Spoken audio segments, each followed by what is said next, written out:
Well, good evening, good people. Mark Holmes here, and as always, I want to say thank you all for watching, commenting, subscribing, and being part of the Jobu Sports Report. Without you guys, as well as you ladies, you know that this literally does not work.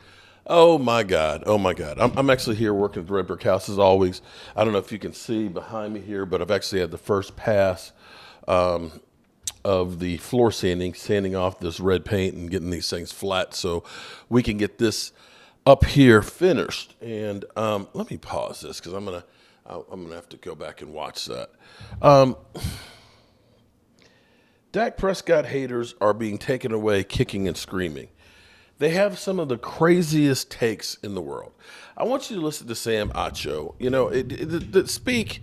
I guess they should call the show "Speak Like an Idiot" because that's what it seems like most of the people are speaking like idiots. Listen to this take here, and you had me for a minute until you finish this off. But go on. Hey, Mike, I got to respond to you, but I'm on set because I have to work today. Not sure what you're doing. Yes, Dak Prescott is statistically as impressive, if not more impressive, than Patrick Mahomes. But it's not the most statistically impressive award. It's the most valuable player award. I'm going to say something you might not be able to respond to, but I got to be honest.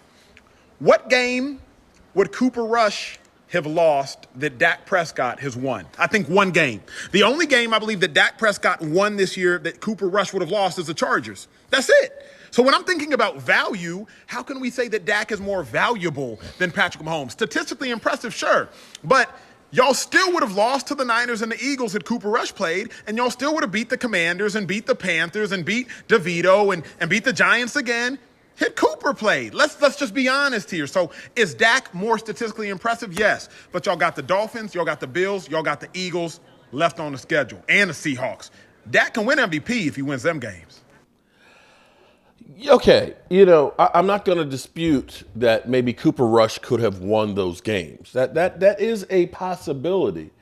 But do we honestly think that Cooper Rush is going to ever put up a 40 burger? Do we honestly believe that Cooper Rush was going to put up a 40 burger? That's all. I'm asking for a friend. And see, the thing about Cooper Rush is if you go back to those games were the Cowboys scored 10 points less per game with Cooper Rush than they did with Dak Prescott. Those games were predicated on running the football, playing great defense, and Cooper don't mess it up. I don't know that we run the balls we did last year.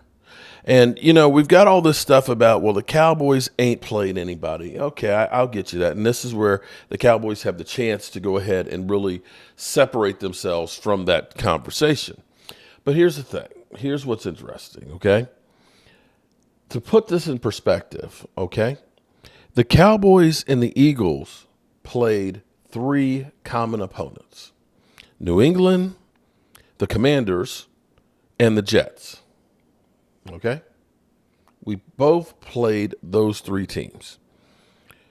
And in those 3 games, because this is where the talking heads will go through and they'll tell you that, well, the Cowboys haven't played anybody and so on, so it doesn't mean anything.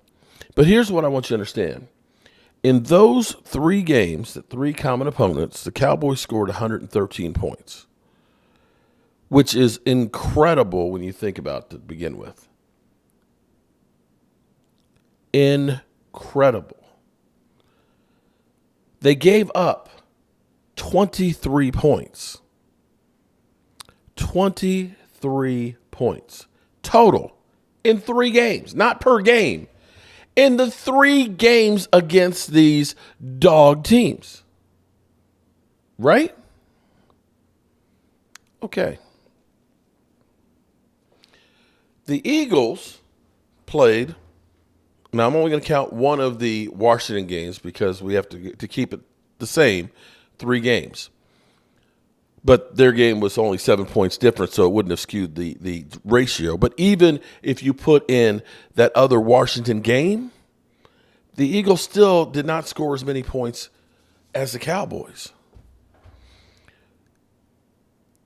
The Eagles scored 83 points with those 3 games. New England, Commanders, and Jets. Okay? Now, I'm not going to say that, 30 points is a lot more. I mean, that just average means the Cowboys scored 10 more points a game against the Dogs. Okay. But here's the thing that's the real kicker. The real kicker is the Eagles' defense gave up 65 points to these Dogs. Let's go ahead and say this. If you multiply the Cowboys, what they gave up, points-wise, by 3, you would have 69 points that the Cowboys would have given up. Correct? The Eagles gave up 65. They gave up almost 3 times the amount of points to these Dogs. So are we saying that the Eagles' victories there mean more because they were close than the Cowboys completely dominating and decimating these teams? Because that's what they kind of have you to lead you to believe. Now, I get it. Eagles got the victory along with the officials over the Cowboys. Did it. And I will say the 49ers got the victory over the Cowboys. Done. We looked like ass. But this is not the same team. This is not the same team by any stretch of the imagination right now. This team is literally on a mission. This team is beginning to get it together and click on all cylinders. Their running game is now better than it was, be it against inferior competition. But if I'm looking at what these other teams did, when I see that the Eagles scored 10 points less per game against these same Dogs, and the Eagles' defense gave up like 20 points more to these same Dogs per game, that has to say to you, Cowboys are doing something right. Now, I agree.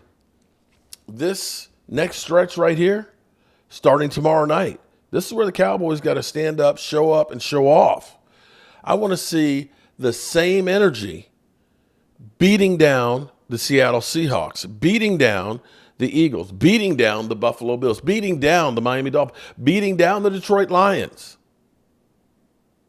Because that's how Dak Prescott gets his MVP. That's how he gets it. So we'll see what other stupid takes we get today. A little bit more on Shaq. Shaq is in no hurry to sign the deal. He's basically catching his breath, which is one of the reasons why he's shopping around. The old saying, or at least I always say, is the worst time to buy a car is when your car breaks down and you got to go to work in the morning. Well, he feels like he ain't got to go to work in the morning. He could take his time, meet with the Eagles, have some love thrown his way, meet with the Cowboys, have some love thrown his way, figure out which is going to be the best deal, and take a couple of days to relax. You don't want to immediately leave one job and then jump right in another. You need to catch your breath a little bit. But then again, what do I know? I'm a guy with a day job, a voodoo doll, who's here sanding floors. And I couldn't be happier with my life.